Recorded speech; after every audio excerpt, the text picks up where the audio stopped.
Yo, it's your boy Dctree, and this is Dctree-Nation, the channel on YouTube that covers hoops and heroes. And today we're talking hoops. We're talking Josh Richardson, y'all. And a recent article just dropped today from Sports Illustrated saying that Josh Richardson is looking to be a leader for this San Antonio Spurs team next season. And I gotta tell you, man, I'm so glad that he's looking ahead, that he's being positive for this team, and that he actually wants to be here, unlike someone. I think as a small market team, we cannot take that for granted. The fact that we do have players that want to be in San Antonio, like Murray, like Keldon, like Jay Rich. And you know, Jay Rich, he's been a bit of a journeyman, but he seems to have found a home with the Spurs, and he's getting ready. He's working hard, you know, to make this team proud and improve this team. And for him to say that, it means a lot.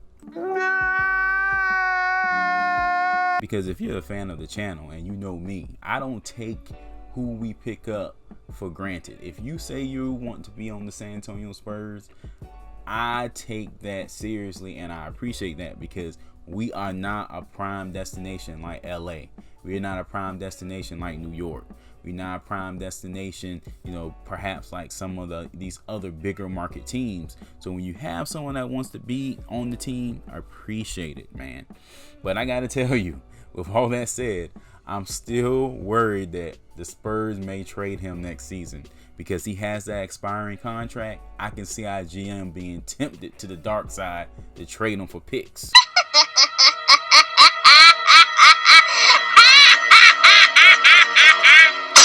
Because if you know the business side of the NBA, you know that teams are going to be looking for knockdown shooters, knockdown veterans on contenders. And the Spurs can easily dangle him out there because he does have an expiring contract, and they can get something in return. You know, I fully expect the Spurs to do well in this year's draft, but that's not going to be enough to make us a championship team. So, you know our GM, Brian Wright, is still going to be looking for picks.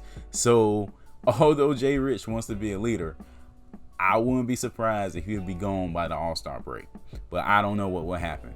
But before I jump too deep into it, if you like my content, please sub to the channel, hit that like button. Don't forget to hit that bell for more videos. Thank you so much for the continued support. Okay guys, I won't keep you long today, but in this article, basically Jay Rich has said some things that he said before. The fact that he became a leader for this team in the locker room. You know, he became a part of the team. He matched well with everyone on the squad, and he wants to carry that same chemistry, that same energy, and that same great play into next season, man.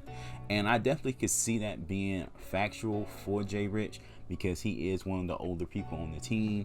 At 28 years old, he'll be 29 by the time the season starts, okay? So I could definitely see him, you know, wanting to take that role, wanting to embrace that role, wanting to help these young guys out.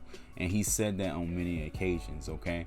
The only thing that has me questioning that is that I wonder what he means. Does he want to be a leader on the floor, or does he want to be a leader, you know, on the bench or whatnot? Because things in the Spurs are shifting a little bit, okay? You know, we don't know what they're going to do with Lonnie Walker.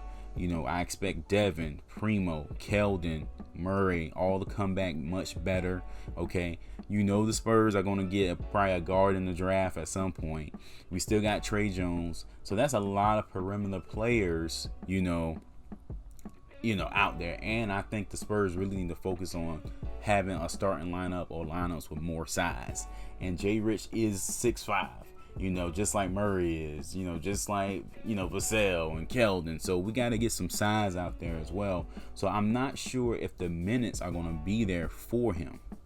Now, granted, he could come out guns blazing and surprise all of us just like he did before. My only concern is that, you know, we got a lot of perimeter players. Don't forget, McBuckets, he's going to come back and he has more size. So, you know, Popovich may be more willing to play him because he can actually play the power forward position.